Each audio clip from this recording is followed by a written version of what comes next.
Hey guys, welcome back to the channel. Today I'm going to be reacting to a video called Top 10 Cities to Visit in Europe. How are you even supposed to narrow it down? There's so many cities in Europe and so many gorgeous cities that I think are worth the visit that this is kind of insane. But let's check it out and comment, like, and subscribe.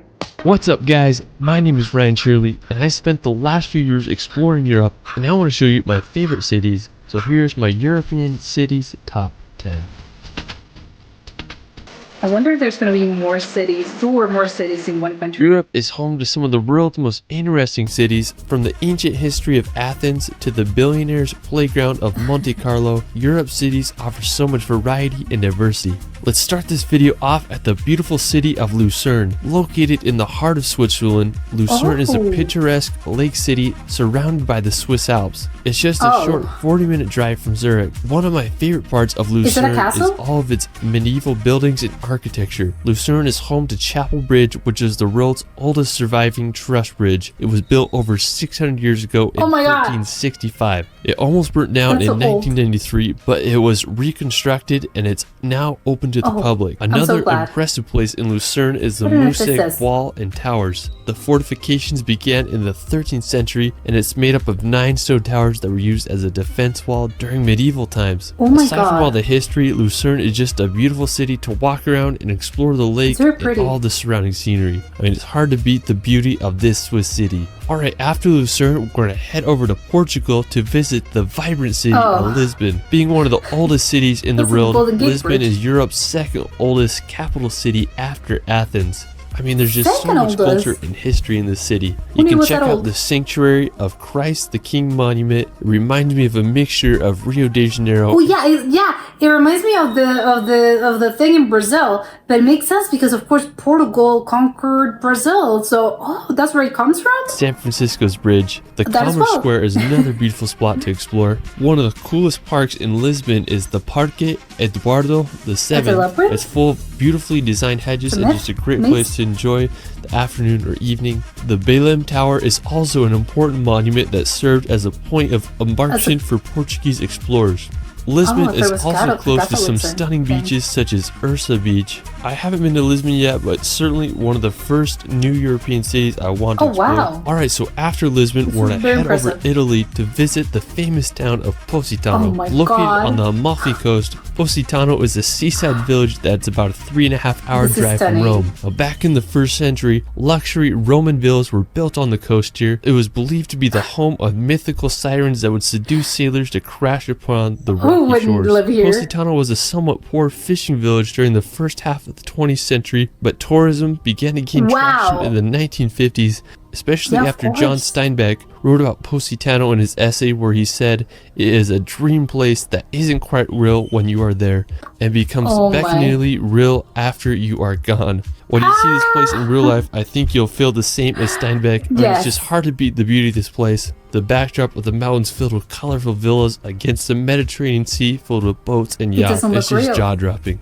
Positano is quite a touristy destination, so be aware you maybe get some crowds, especially during the summer, but the beauty is worth that price if you ask me. I mean, it's just such a stunning location. Alright, after Italy, we're going to visit possibly the most iconic city in the world, London. I've traveled more to London than any other international destination. I love the city so much and I just keep coming back for more. Everything from double-decker buses to the energy of Piccadilly Circus makes the city feel so alive. There's just so many places to see. You can check out the iconic Big Ben and walk across the bridge to see the Palace of Westminster. There's the Tower Bridge, which is possibly the most famous bridge in all London. You can go see the Stoic Guards at Buckingham Palace or take a ride on the London Eye. If you haven't already been to London, I highly recommend visiting when you can. It's hard to beat London's atmosphere. There's no city like it in the world.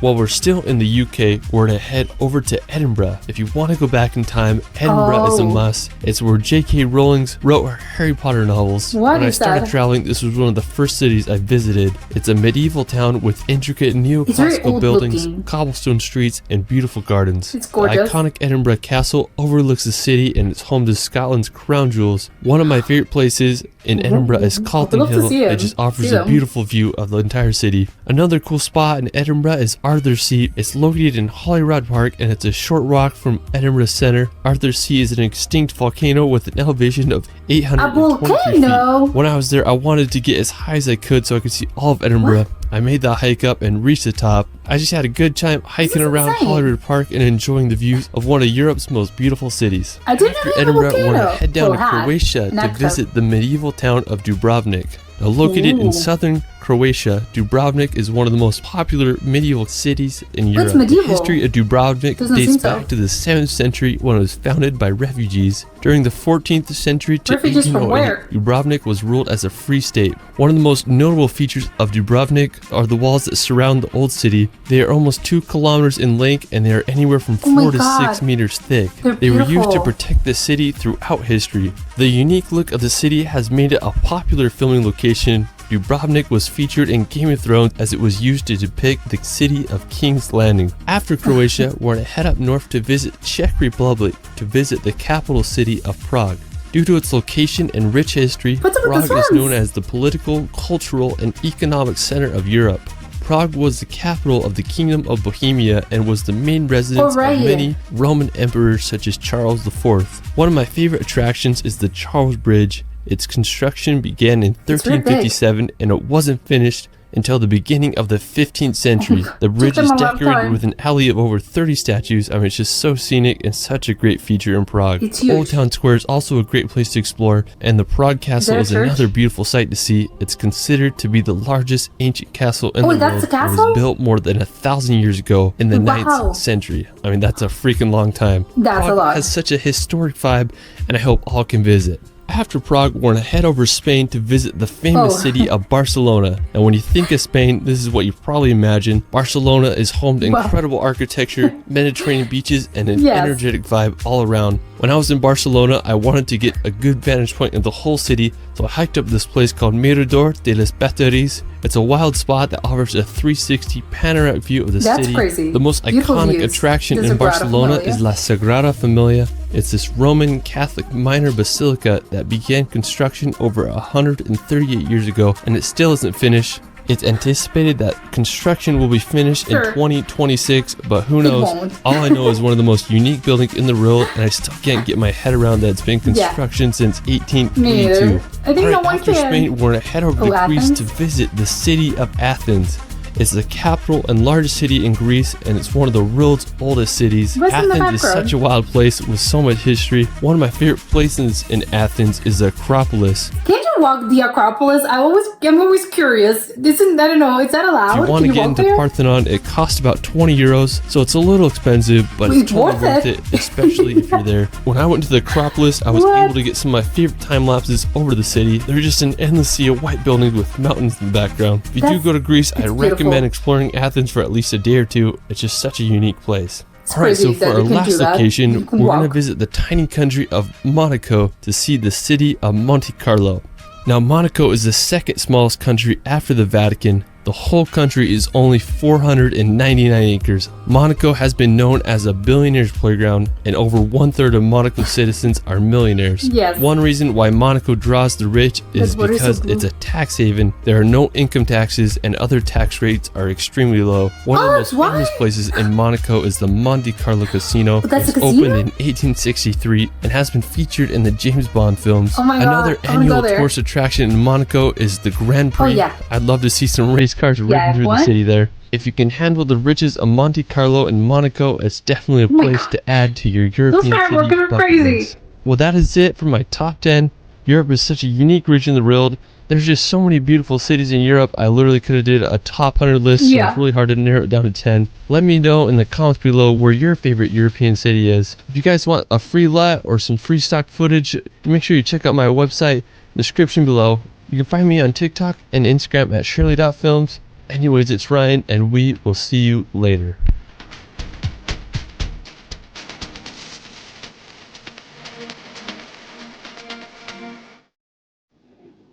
this it's wild that he and I agree. He mentioned, oh, I could do this with 100 cities in Europe that you must visit. Yeah, of course. There's so many. And what I mentioned, there's just so many incredible cities in throughout Europe. There's so many. Well, even just starting with the countries, there's so many countries. Imagine narrowing down to cities. Each country has so many great cities too that you can visit that I don't think you're ever going to be bored. I think Europeans are so lucky because they can constantly sort of travel, you know, one city to another without the hassle. Obviously, I know in the US it's different just because although I think all the distances are just are very long, so you can't really do this. And I think only in Europe, I don't know. Well, I don't know if other places in the world are like this, but I think only in Europe you can seriously be there. Yeah, you can be in Central Europe, I don't know, Czech Republic, and then, you know, I can go over the weekend to, I don't know, 2 other different countries and then go back on Monday. That's crazy. I don't think there's any region in the world that can do this. So they're extremely lucky because they think they can just, I don't know, they can hop city to city, and I don't know, yes, you can do this on 1 year if you want to, in the next 6 months, and yeah. Each weekend or just 1 weekend a month, you can just visit all of these cities, and then you have 10 months planned out, which I think would be great. I don't know. Well, yeah, you know, you obviously can. I don't think what's stopping you, but I love it. There's just so many beautiful things. I think my favorite one though is just because I don't know. It's just something about it that is just gorgeous to me. It's the Positano, the Italian coast. I think it's just so incredibly lovely. Each city obviously is going to have its own thing, but I think when it comes to, I know it boils down to personal preference because there's so many on this list that I could be, yeah, I want to go there, I want to go there. I want to go to all of them. But I don't know, I think my favorite one was probably, again, it's Positano, just because it is a place that I don't think looks real. I think I love the idea of, and I know some places in Greece, I think they also have this, I think some places in France as well, I don't know. But I think in Positano is sort of the most famous, sort of, the more famous, I think, example of this. Is, you know, there's a mountain, because it is a mountain, it's a cliff, and then you have the water, and you know, there's a beach, but then technically it's just water, it's just an ocean, it's a very blue ocean, and then the houses are in the cliffs, and then you can always say no, they're very tall. It's going to take you a lot. You know, if I live in one of those houses and I want to go to the beach, you know, it's going to take me some time. That I have to climb down a lot of stairs, and it's going to take me maybe 30 minutes. But I don't know, it makes it look so appealing. I think visually, it just looks stunning.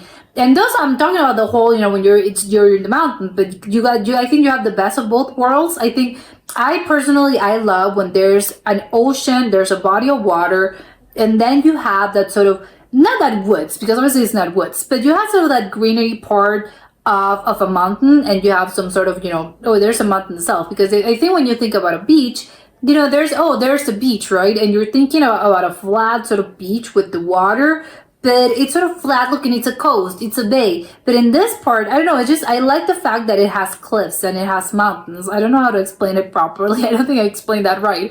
But I just really love the idea of you seeing the rocks, and when you're swimming, it's not just, again, because a lot of beaches have this where it's just water. You're surrounded by water, you're swimming in the ocean, and there's only water and, you know, the coastline with the city that you're in, which it's lovely, of course. But I think you can't beat this specifically when you're swimming in the ocean, and then you see this, and you know, you're seeing a mountain range, you're seeing cliffs, you're seeing mountains. I really like that because I think it's very different from, I think, a normal beach that you would think, oh, it's just a beach, and yeah, you know, you're imagining something very different. And I know all beaches come, all beaches come in different sizes.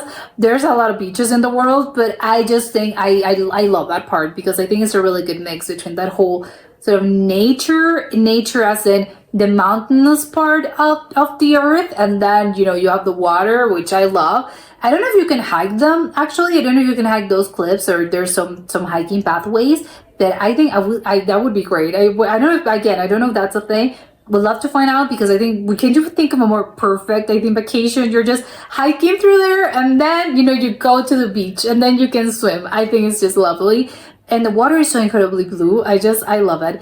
And the whole thing about just, you know, you're seeing pictures and you're seeing videos and you're seeing clips. I love this time big quote of, it doesn't seem real when you're there, because again, it's kind of crazy that something like this you know, there's something like this in a city like this, in a town like this, it exists and people built this. I think it's crazy.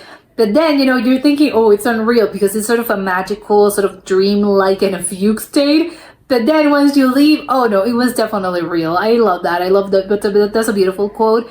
And it's funny that I think it was the Romans, I'm pretty sure.